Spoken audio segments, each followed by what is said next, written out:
Donc ce matin, le thème est le suivant. C'est une commission que je suis en train de faire. Voici la commission que je vous fais. C'est un thème. Tout est prêt. Venez. C'est tout. Alléluia. Tout est prêt. Venez. Donc le Seigneur me charge de vous dire que tout est prêt. Venez.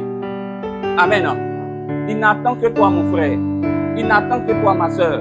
Il n'attend que toi, mon fils. Il n'attend que toi, ma soeur. Tout est prêt. Il dit, venez. Ce qui devait être fait par lui, il l'a fait. Ce qu'il attend, c'est que nous maintenant nous puissions venir. Et donc, nous allons nous appuyer sur 3 points de la Bible. Nous allons lire le livre de Matthieu 22, le verset 3 à 9. Vous prenez note d'abord avant qu'on ne lise. Matthieu 22, le verset 3 à 9. Ensuite, nous allons lire le livre de Marc 16, le verset 15 à 16. Marc 16, le verset 15 à 16. Et après, nous lirons le livre de Romains 6, le verset 4. Je répète, premier point de la Bible que nous allons lire, c'est Matthieu 22, le verset 3 à 9. Ensuite, Marc 16, le verset 15 à 16. Et enfin, Romains 6, le verset 4. Alléluia. Qu'il me soit permis, avec votre permission, de lire la parole de Dieu. Commençons avec Matthieu 22, le verset 3 à 9. La Bible déclare dans le livre de Matthieu 22, le verset 3 à 9. Allez donc dans les carrefours et appelez aux noces tous ceux que vous trouverez. Amen, pardon, à partir du verset 3. Matthieu 22, à partir du verset 3. Il envoya ses serviteurs auprès de ceux qui étaient invités aux noces. Mais il ne voulut pas venir. Il envoya encore d'autres serviteurs en disant, dites aux conviés, voici, j'ai préparé mon festin, mes bœufs et mes bêtes grasses sont tués. Tout est prêt. Venez aux noces. Mais sans s'inquiéter de l'invitation, ils s'en allèrent. Celui-ci a son champ, celui-là a son trafic. Et les autres se saisirent des serviteurs, les outrageaient, les tuèrent. Le roi fit irriter. Il envoya ses troupes, fit périr ses meurtriers et brûla leur ville. Le verset 8. Alors il dit à ses serviteurs, les noces sont prêtes, mais les conviés n'en étaient pas dignes. Allez donc dans les carrefours et appelez aux noces tous ceux que vous trouverez. Alléluia. Donc, quand nous regardons le verset 4, la dernière phrase nous dit, tout est prêt, venez aux noces. Mon thème ce matin, c'est tout est prêt, venez. Nous prenons la Bible dans le livre de Marc 16. Marc 16, le verset 15 à 16, nous dit la chose suivante. Je lis la parole pour le peuple de Dieu. Marc 16, le verset 15 à 16. Puis, Jésus leur dit, allez par tout le monde et prêchez la bonne nouvelle de la création. Celui qui croira et qui sera baptisé sera sauvé. Mais celui qui ne croira pas sera condamné. Je répète le verset 16. Celui qui croira et qui sera baptisé sera sauvé. Mais celui qui ne croira pas sera condamné. La dernière portion des Écritures se trouve dans le livre de Romains 6, le verset 4. Et je lis la parole de Dieu pour le peuple de Dieu. Nous avons donc été ensevelis avec lui par le baptême en sa mort, afin que, comme Christ est ressuscité des morts par la gloire du Père, de même, nous aussi nous marchions en nouveauté de vie. Je répète, nous avons donc été ensevelis, ça veut dire enterrés, avec lui par le baptême en sa mort, afin que comme Christ est ressuscité des morts par la gloire du Père, de même nous aussi, nous marchions en nouveauté de vie. Alléluia. Seigneur, bénis ta parole, dispose nos cœurs à recevoir ton enseignement et que tout esprit d'erreur soit vaincu au nom de Jésus. Amen. Dieu dit, tout est prêt. Venez. Tout est prêt. Venez. Amen. Quand nous lisons nos Bibles dans le livre de Matthieu 22, à partir du verset 1 jusqu'au verset 14, Dieu va nous parler d'une histoire. La Bible dit que Dieu va utiliser souvent des paraboles. Qu'est-ce qu'une parabole? C'est une histoire. Ce sont des images, mais qui renferment un enseignement profond. Alléluia. Donc, quand souvent Dieu veut parler à ses enfants, il utilise des histoires, il utilise des paraboles, il utilise un message qui est un peu voilé, qui est un peu caché. Alléluia. Donc, Dieu le fait parce que Dieu veut que le véritable message soit perçu par ceux à qui le message est destiné et non à ceux à qui le message n'est pas destiné. Donc, la parabole, c'est un message codé. La parabole, c'est un message codé. Alléluia. Donc, Christ va coder le message et il va donner le message à ses enfants pour qu'ils puissent percevoir. Et la parabole est utilisée parce qu'il y a des vérités bibliques qui sont très profondes, qui est difficile d'expliquer. Regardez par exemple, j'ai des collègues qui enseignent dans ce qu'on appelle le cloud. C'est un domaine de l'informatique. Ce domaine de l'informatique-là, ça va vous envoyer dans ils appellent ça le cloud. Si je veux vous expliquer le cloud de manière technique, c'est difficile. Amen. Donc, je vais utiliser une image.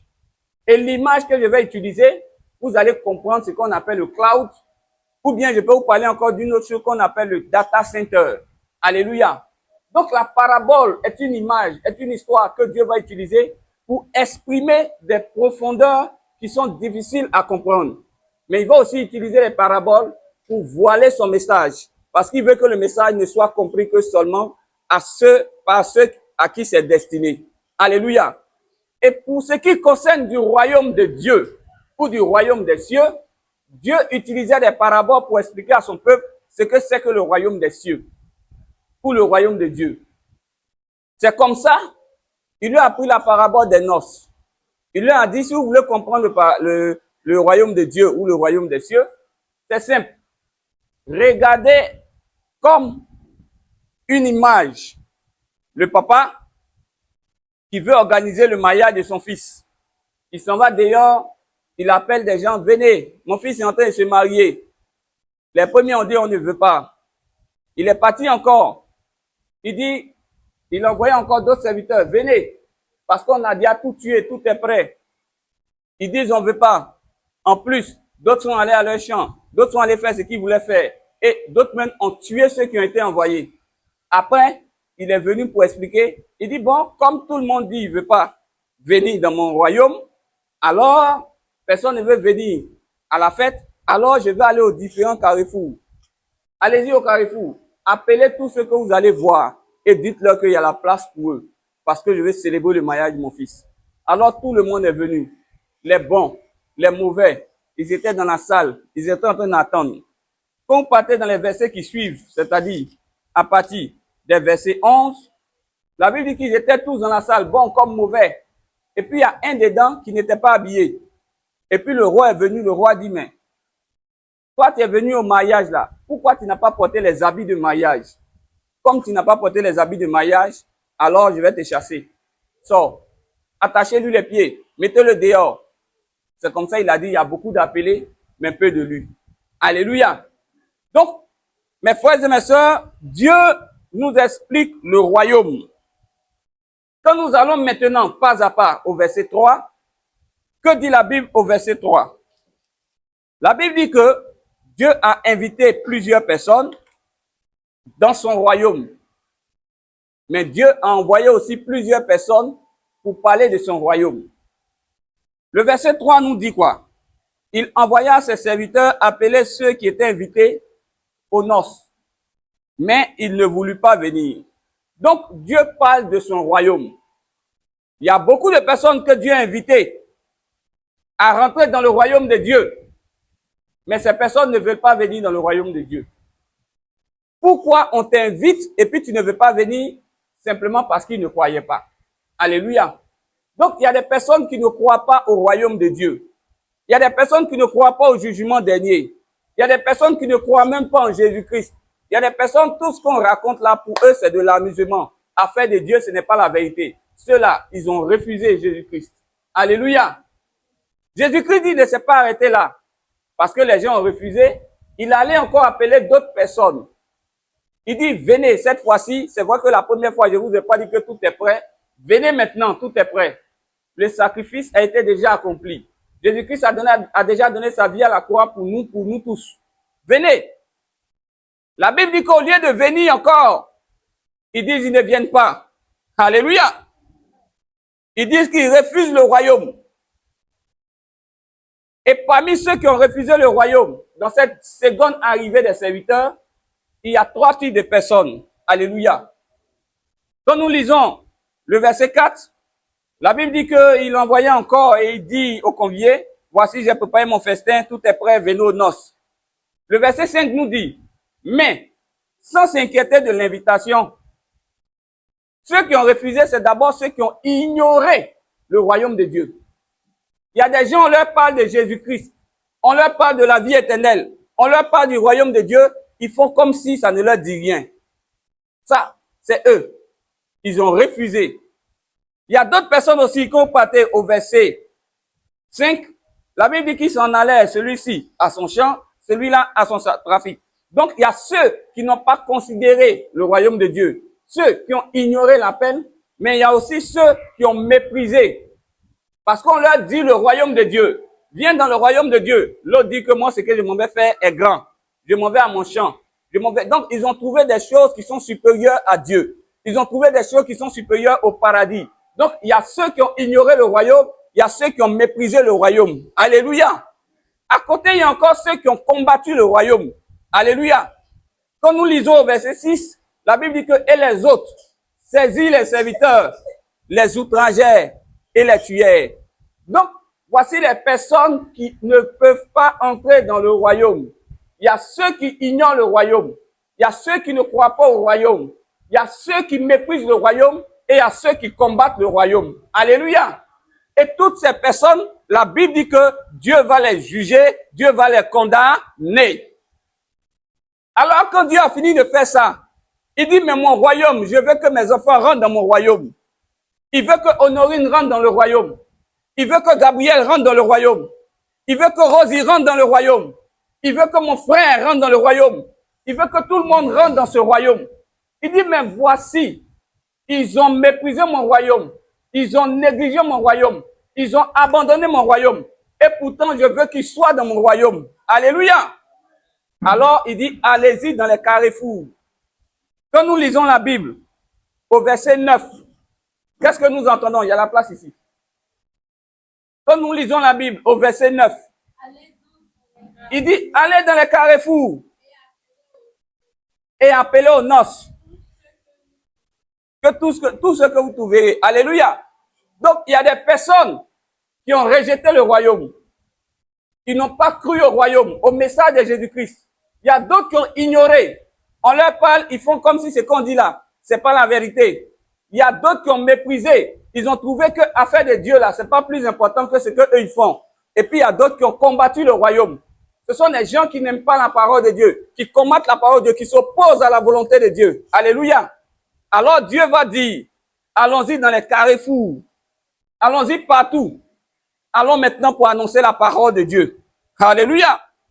C'est ainsi que la parole de Dieu est arrivée à nous. Folie, ma soeur. Oui, continue. Il dit, le verset 10. Ses serviteurs allaient.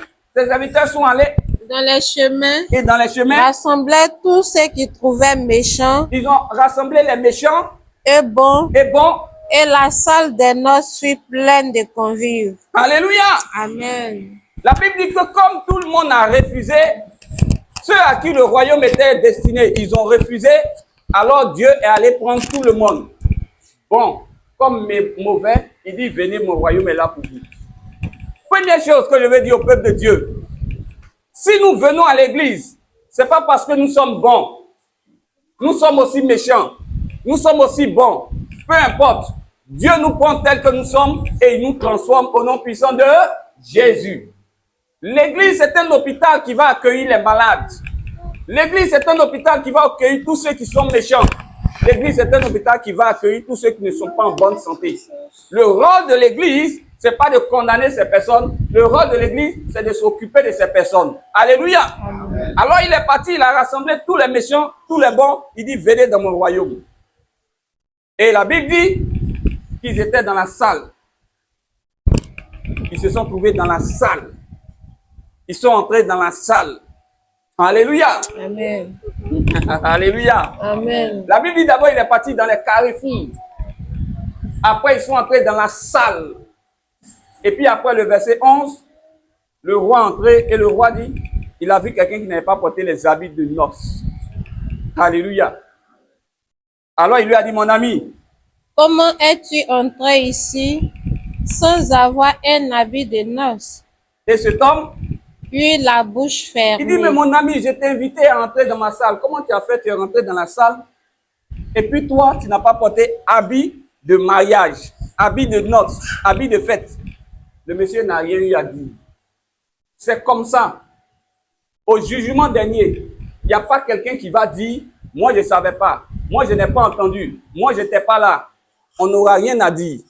Parce que Dieu nous a invités, parce que Dieu attend qu'on puisse porter les habits de noces. Alléluia. Amen. Mais dans cette courte histoire, mes frères et mes sœurs, il y a des notions qui sont très très importantes sur lesquelles je veux revenir. La première notion, c'est que Dieu a envoyé ses serviteurs dans les carrefours. Dis avec moi les carrefours. Les carrefours. La deuxième notion, il a fait entrer dans la salle de noces. Dis avec moi, entrer dans la salle de noces. Entrer dans la salle de noces. La troisième notion, il y a certains qui étaient revêtus d'habits de noces. Dis avec moi, revêtus d'habits de noces. Revêtus d'habits de noces. Tu vas comprendre ce que veut dire aller dans les carrefours, entrer dans la salle et être revêtu d'habits de noces. C'est maintenant que le message commence. Tout ce que je faisais, c'était pour vous présenter.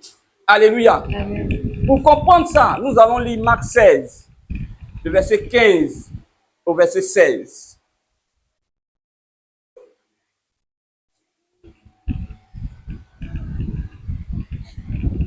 Que dit la Bible dans le livre de Marc 16, le verset 15 au verset 16, mes frères et mes sœurs? Puis il leur dit. Jésus leur dit. Allez par tout le monde. Allez par tout le monde. Et prêchez la bonne nouvelle. Amen. Dans tout le monde où nous allons aller, c'est ça qui représente le carrefour dans la parabole des noces. Les rues, les carrefours, c'est le symbole de tout le monde dans lequel on doit aller pour annoncer l'évangile. Alléluia. Amen. Alléluia. Amen. Maintenant, continue ma soeur. La bonne nouvelle à toute la création. Oui. Celui qui croira. À toute la création, ce sont les bons comme les mauvais. Le carrefour, c'est le monde. Maintenant, il dit celui qui va croire. Et qui sera baptisé. Et qui sera baptisé. Sera sauvé. Sera sauvé. Amen. Amen. Donc, entrer dans la salle de noces et être revêtu d'habits de noces, c'est deux images que Dieu va utiliser pour parler du baptême. Dis avec moi le baptême. Le baptême. Entrer dans la salle de noces, c'est l'image du baptême d'eau. Mais être revêtu d'habits de noces, c'est l'image du baptême du Saint-Esprit. Alléluia. Donc, mes frères et mes sœurs, si tu veux être sauvé, il faut que tu sois baptisé. Alléluia. Si tu es baptisé d'eau, alléluia. Mais si tu es baptisé d'eau, tu n'es pas baptisé du Saint-Esprit, tu ressembles à quelqu'un qui est entré dans la salle mais qui n'a pas revêtu les habits de noces. Alléluia. Alors ton Dieu te dit, première étape, entre dans la salle. Deuxième étape, porte tes vêtements. Et beaucoup sont entrés dans la salle, mais beaucoup n'ont pas porté de vêtements. C'est pourquoi Dieu les a chassés. Dieu dit que tu n'es pas digne du royaume. Mais ça ne sera pas ton partage ce matin. Dis Amen. Amen. Parce que tu seras baptisé d'eau. Dis Amen. Amen. Et tu seras aussi baptisé du Saint-Esprit. Dis Amen. Amen. Alléluia. Amen. Donc Dieu utilise ces deux images pour parler du baptême. Je vous ai parlé du baptême d'eau, du baptême du Saint-Esprit et même de ce qu'on appelle le baptême de feu. Mais aujourd'hui, je vais mettre l'accent sur le baptême d'eau. Dis avec moi le baptême d'eau. Le baptême d'eau. Dis avec moi encore le baptême d'eau. Le baptême d'eau. Alléluia. Amen. Que signifie être baptisé? Le baptême, c'est quoi? Le baptême vient d'un mot grec qui s'appelle, c'est le mot baptisain, qui veut dire plonger, qui veut dire immerger. Alléluia. Si elle demande à ma soeur Honorine, voici l'eau, plonge dedans, immerge-toi dans l'eau, est-ce qu'on doit encore te voir? Non. Donc, baptiso, ou bien baptisain, ça veut dire plonger dans l'eau. Ça veut dire être immergé dans l'eau. Ça veut dire que tu es dans l'eau, mais on ne te voit pas. Alléluia. Amen. Donc, c'est ça, baptisé. Maintenant, on peut être baptisé d'eau. Ça veut dire que tu es plongé dans l'eau, tu es immergé dans l'eau, on ne te voit pas. Ou bien, baptisé du Saint-Esprit, tu es caché dans le Saint-Esprit, on ne te voit pas. Alléluia. Oh, mes frères et mes sœurs, je veux encore mettre l'accent sur le baptême d'eau. Et vous expliquer que le baptême d'eau a un sens. Je vous ai dit que le baptême en lui-même, ça veut dire être immergé, être plongé. Je suis dans l'eau, immergé, plongé. L'eau ne coule pas sur moi, mais je suis dans l'eau. Alléluia. Amen. Donc, le baptême en lui-même, c'est quoi? Quand nous prenons nos Bibles, dans le livre de Romains 10, le verset 9 à 10, nous allons comprendre ce que c'est que le baptême encore. Donc, le baptême, dans sa définition, c'est être plongé dans l'eau, être immergé dans l'eau, être caché dans l'eau. Mais qu'est-ce que le baptême? Qu'est-ce que ça veut dire encore? Alléluia. Le baptême, est-ce qu'on l'a trouvé? Romains 10, le verset 9 à 10. Romains 10. Si tu confesses Il dit, si tu confesses de ta bouche de ta bouche le Seigneur Jésus, le Seigneur Jésus, et si tu crois dans ton cœur et si tu crois dans ton que cœur Dieu l'a ressuscité des morts, que Dieu l'a ressuscité des tu morts, seras tu sauvé. seras sauvé. Donc, le baptême, c'est une déclaration publique. Amen. Le baptême, c'est une déclaration publique de ton appartenance à Jésus-Christ. C'est comme si tu es là, je suis là, et puis on demande, tu es de quelle famille? Et puis tu viens, tu dis, moi je m'appelle Olivier. Je viens vous annoncer qu'aujourd'hui, j'appartiens à la famille Abo. On dit Abo, Olivier appartient à la famille Abo. C'est ça le baptême. Donc ceux qui se baptisaient, ils venaient publiquement pour dire que moi, à partir d'aujourd'hui, je ne suis plus serviteur de Kokangba, je ne suis plus serviteur de la mort, je ne suis plus serviteur de communion, mais à partir d'aujourd'hui, j'ai donné ma vie à Jésus. C'est une déclaration publique, c'est une confession publique, c'est un acte public. C'est pourquoi on ne fait pas baptême à quatre. Il faut qu'on sache que tu es chrétien. Il faut que tu déclares à tout le monde que tu es enfant de Dieu. Il faut qu'on déclare à tout le monde que tu as donné ta vie à Jésus. C'est pourquoi quand vous regardez sur les réseaux sociaux, vous allez voir certains influenceurs qui donnent leur vie à Jésus-Christ.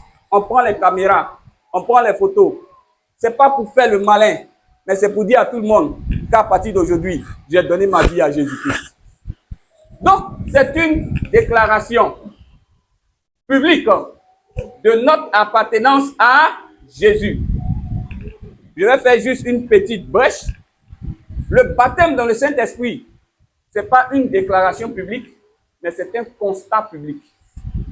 Ça veut dire que celui qui se baptise d'eau, il dira à partir d'aujourd'hui, j'appartiens à Jésus-Christ, mais celui qui est baptisé du Saint-Esprit, il n'a pas besoin de parler. On le voit, on dit lui, il appartient à Jésus-Christ. Alléluia. Mes frères et mes sœurs, je suis toujours sur le baptême d'eau. Je n'ai pas encore touché le baptême du Saint-Esprit. Ça fera l'objet d'une prédication spéciale. Alléluia. Pourquoi il est si important de se faire baptiser? Frères, sœurs, est-ce que vous avez besoin de vous faire baptiser? Est-ce que c'est important? Si je ne suis pas baptisé, quel est le problème? Pourquoi il est si important de se faire baptiser? La première chose que je vais vous dire, c'est que le Seigneur Jésus lui-même s'est fait baptiser par Jean. Amen. Donc si Jésus s'est fait baptiser par Jean, nous aussi on doit se faire baptiser. Dis Amen avec moi. Prenons la Bible dans le livre de Marc 16, le verset 16. Et nous allons lire quelque chose de très très important, ma soeur et mon frère.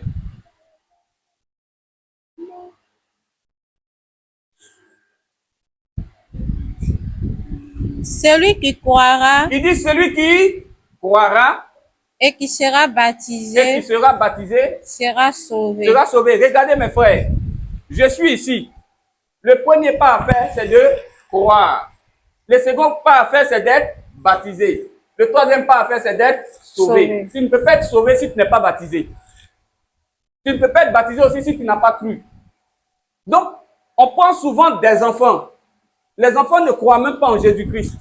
Les enfants ne sont même pas conscients de leur péché. On les prend, on les baptise très tôt. On appelle ça le baptême. Non, il faut que l'enfant soit d'abord conscient des actes qu'il pose. Et il faut que l'enfant lui-même croit d'abord que Jésus-Christ est venu pour le sauver. Après avoir cru, il doit être baptisé. Et après être baptisé, il sera sauvé. Le salut ne vient pas avant le baptême. Le baptême vient avant le salut. Alléluia. Amen. C'est pourquoi si tu veux être sauvé, tu dois démontrer à tout le monde que moi j'appartiens à Jésus-Christ et tu dois te faire baptiser. Qui comprend ce matin comme moi? Amen. Alléluia. Donc il dit, baptisé et sauvé. Donc, première chose qui montre que le baptême est important, c'est que le baptême va exprimer le salut de l'homme vis-à-vis du monde. Le baptême est l'expression du salut de l'homme vis-à-vis du monde. Première importance. Si tu n'es pas baptisé, tu n'es pas en train de dire à tout le monde que toi, tu n'es plus dans le monde. Si tu ne donnes pas ta vie à Jésus-Christ, tu n'es pas en train de dire à tout le monde que mes amis avec lesquels je buvais là, je ne suis plus avec vous. Amen. Si tu n'es pas encore baptisé, tu n'es pas encore en train de dire à tout le monde que moi là, j'appartiens maintenant à Jésus-Christ. Donc c'est une déclaration publique. C'est l'expression de mon salut. Ça montre à tout le monde que moi j'ai pris la décision de sortir du monde et d'appartenir à Jésus-Christ. Je suis sur le chemin de mon salut. Deuxièmement, Acte 2, le verset 41. Pourquoi il est si important de se faire baptiser? Donc je viens de vous dire que le baptême exprime notre salut vis-à-vis du monde. Acte 2, le verset 41 nous dit quoi? On va voir encore pourquoi il est aussi important de se faire baptiser. 41. Oui, Acte 2, le verset 41. Oui.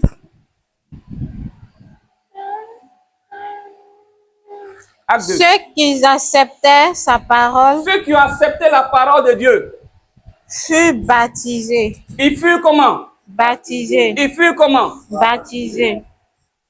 Donc, le baptême est important parce que le baptême est une marque distinctive de l'enfant de Dieu de se soumettre à Dieu.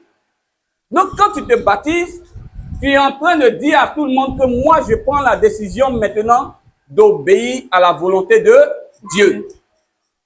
C'est pourquoi, si tu acceptes Jésus-Christ, que tu ne te baptises pas, c'est comme si tu ne l'as pas encore accepté totalement.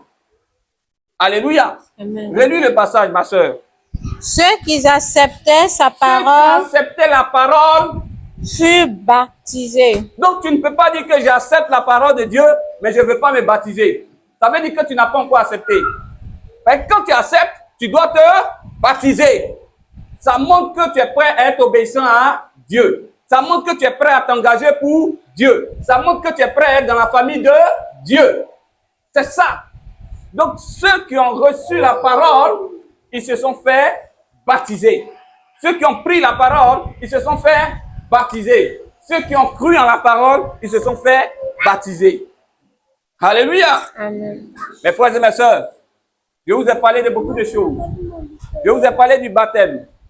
Je vous ai parlé de sa définition. Je viens de vous parler de son importance. Maintenant, je vais vous parler du sens du baptême. Quand on baptise là, ça signifie quoi? Prenons nos Bibles dans le livre de Romains 6, le verset 3 à 5. Romains 6, le verset 3 à 5. Romains 6, le verset 3 à 5.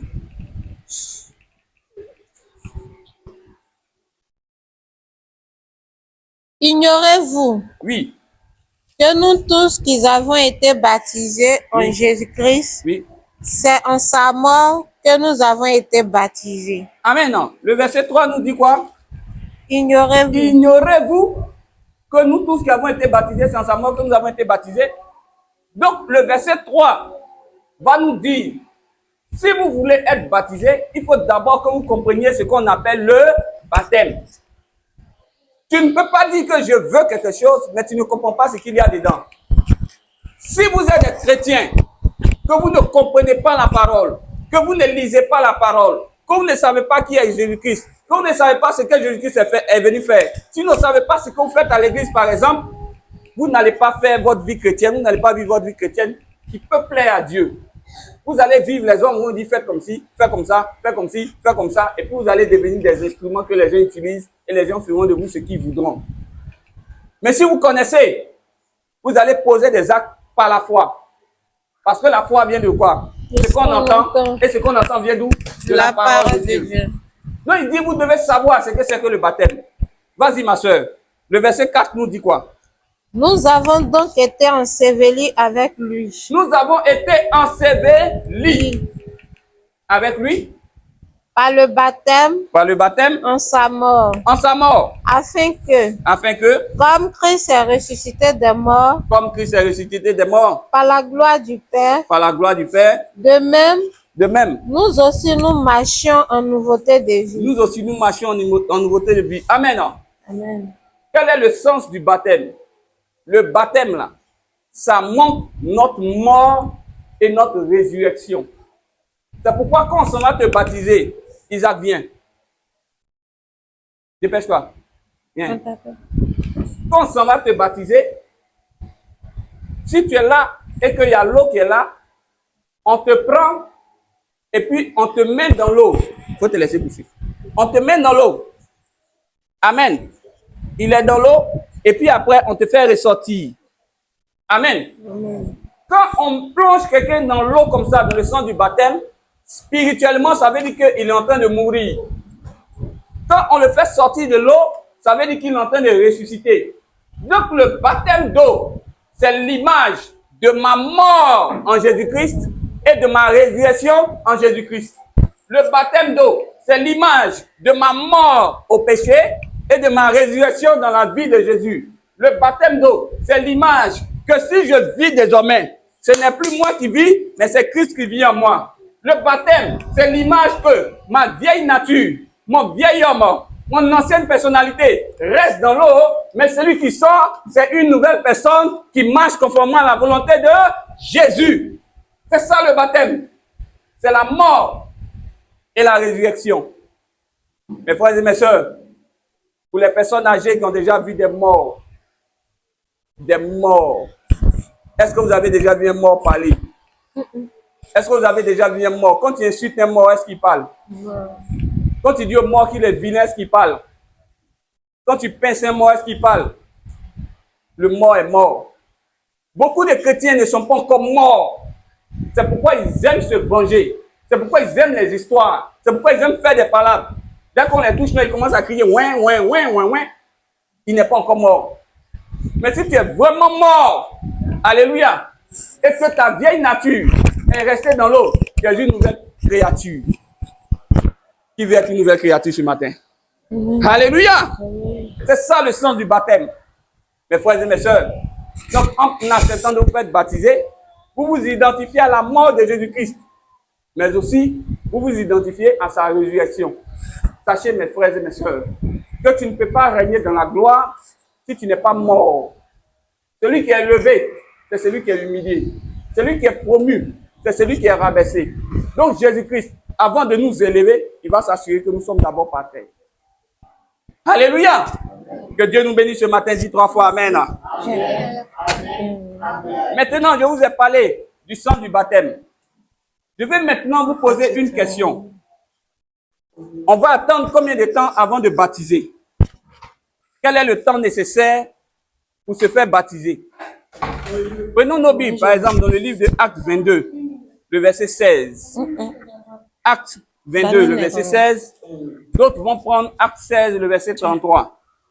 Actes 22, le verset 16. Et d'autres, Actes 16, le verset 33. Actes 22, le verset 16. Et d'autres, Actes 16, le verset 33. Oui, papa, tu l'as trouvé? Tu l'as trouvé? Oui, Actes 22, le verset 16. Et Actes 16, le verset 33. Actes 22, le verset 16. Actes 22, le verset 16. Oui, papa. Et maintenant, que t'as-tu Lève-toi. Lève-toi. Sois baptisé. Sois baptisé. Et lavé de tes péchés. Et lavé de tes péchés. En invoquant le nom du Seigneur. Il dit maintenant. Est-ce qu'il a dit demain? Est-ce qu'il a dit un mois après? Est-ce qu'il a dit 10 ans après? Il dit maintenant que tu.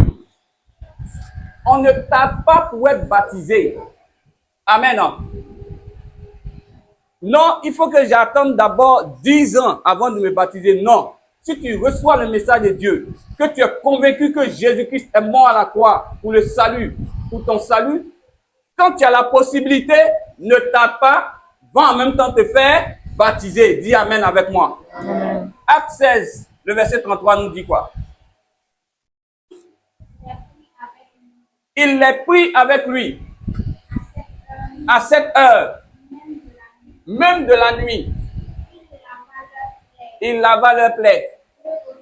Et aussitôt, il fut baptisé.